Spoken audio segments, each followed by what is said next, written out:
Si uno mira de cerca, se da cuenta de que algunas de las figuras más importantes de la historia tienen pasados, bueno, bastante imperfectos. Sus historias no son cuentos de perfección, para nada, sino de una transformación profunda, a veces radical. Y hoy vamos a explorar una de las más poderosas, la historia de Judá. Esta es la pregunta clave, ¿no? La que va a guiar todo nuestro recorrido. La vida de Judá nos obliga a plantearnos si esas decisiones del pasado, esas que a veces pesan tanto, ¿de verdad sellan nuestro futuro? O si, por el contrario, siempre hay un camino para la redención, para un legado completamente nuevo. Fíjense en este contraste, es increíble. Por un lado, tenemos al Judá del pasado, un tipo oportunista, culpable de vender a su propio hermano y encima envuelto en escándalos familiares. Y por otro, miren su legado, un líder, un símbolo de sacrificio y, lo más asombroso de todo, el ancestro del linaje mesiánico.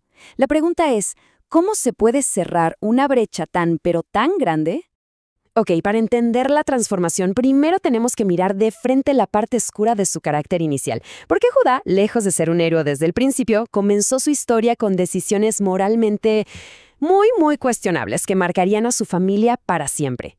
A ver, profundicemos en sus acciones. Fue Judá, él mismo, quien propuso vender a su hermano José como esclavo. Una decisión pragmática, sí, pero increíblemente cruel. Y más tarde, su historia con su nuera Tamar revela una hipocresía tremenda. Su carácter no era para nada el de un líder noble, sino el de alguien que ponía su propia conveniencia por encima de cualquier ética. Pero, claro, los años, el exilio, las pruebas, todo eso forja el carácter. Para Judá, el punto de quiebre no llegó en un momento de paz, sino en medio de una crisis desesperada en Egipto. Una crisis que lo pondría cara a cara con su pasado y lo obligaría a tomar, quizás, la decisión más importante de su vida. El escenario es de una tensión máxima. La familia necesita grano para sobrevivir.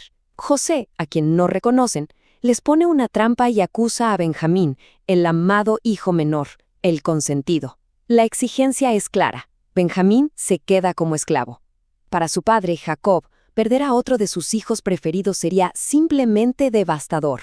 En este preciso momento, todo está a punto de colapsar.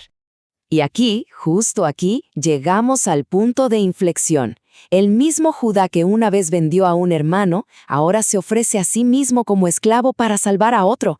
Ya no queda ni rastro de oportunismo. ¿Se dan cuenta? Es un acto puro de sacrificio. Este es el momento exacto en que el viejo Judá muere y nace un líder dispuesto a pagar el precio por los demás. Y claro, un acto de transformación de ese calibre no pasa desapercibido. Tuvo consecuencias eternas, no solo para su familia, sino para toda la historia de la redención. Su cambio de carácter selló un legado profético que iba a resonar por milenios. En su lecho de muerte, su padre Jacob no le da el liderazgo al primogénito, como era la costumbre, sino a Judá. Profetiza que de su linaje vendrá la realeza, la monarquía simbolizada por ese cetro. El que fue un oportunista ahora es designado como la línea de la que saldrán los reyes.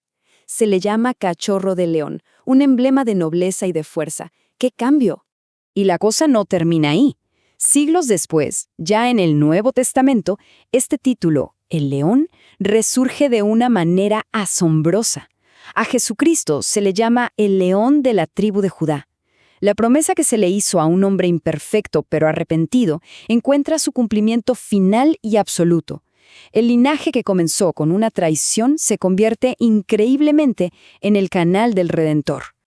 En definitiva, la historia de Judá nos enseña algo fundamental, que las peores decisiones humanas no tienen por qué frustrar un propósito mayor.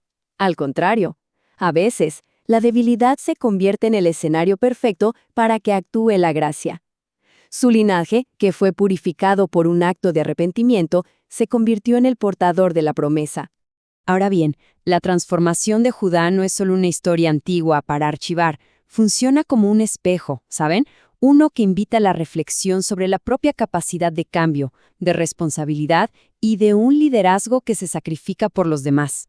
Su viaje, desde el egoísmo hasta el sacrificio, desde la culpa hasta el liderazgo, nos muestra que la verdadera madurez no está en la ausencia de errores, sino en la capacidad de aprender de ellos, en asumir la responsabilidad por el bien común.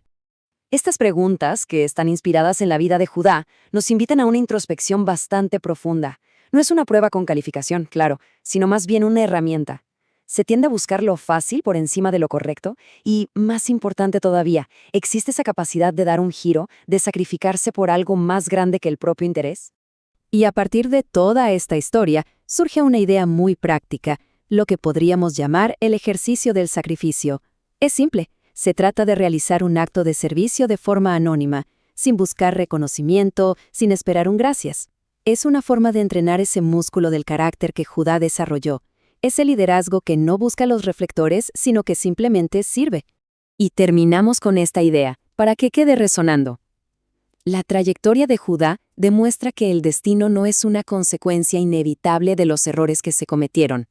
Si una historia que estaba tan llena de fallas pudo ser redimida y transformada en un legado de realeza, bueno, queda una pregunta muy poderosa sobre el increíble potencial que reside en el futuro.